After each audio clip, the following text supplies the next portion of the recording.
ناظرین، سعد رضوی کو ابھی تک رہا نہیں کیا گیا۔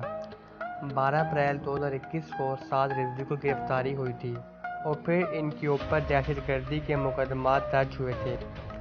ایک مطالبہ تحریک لبیک کا یہ بھی تھا کہ سعد رضوی کو رہا کیا جائے۔ ناظرین، تحریک جو مقصد ہے وہ ہے فرانس کے سفیر کی ملک بدری۔ ناظرین، سعد رضوی کو ابھی تک رہائی نہیں ملی۔ یہاں پر دو خبریں ہیں۔ ایک تو سعد رضوی بھی یہی چاہتے ہیں کہ وہ کسی ڈیل کے نتیجے میں وہ جیل سے باہر نہ آئیں، کیونکہ اگر ڈیل ہوتی ہے تو پھر کارکنان کو جواب دینا پڑے گا آپ نے کون سا سمجھوتا کیا ہے جس کی بنیاد پر آپ کو رہائی ملی ہے۔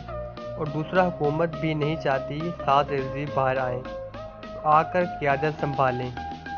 ناظرین، جب سعد رضوی قیادت سنبھالیں گے، جو لوگ ایک جگہ پر جمع نہیں ہیں وہ سعد رضوی کو دیکھ کر ایک جگہ پر آ جائیں گے، اکٹھے ہو جائیں گے۔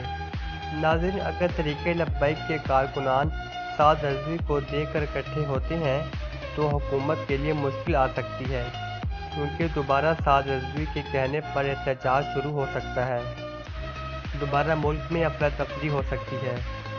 سعد رضوی کو رہائی اس وقت ہوگی جب معاملات ٹھنڈے ہو چکے ہوں گے۔ ناظرین، اب کے لیے اتنا ہی۔ باقی ویڈیوز کے لیے ہمارے یوٹیوب چینل منیب خالد کو سبسکرائب کریں اور بیل آئیکن پہ کلک کریں تاکہ ہر آنے والی نیو ویڈیو کی نوٹیفیکیشن آپ تک بآسانی پہنچ سکے۔ شکریہ۔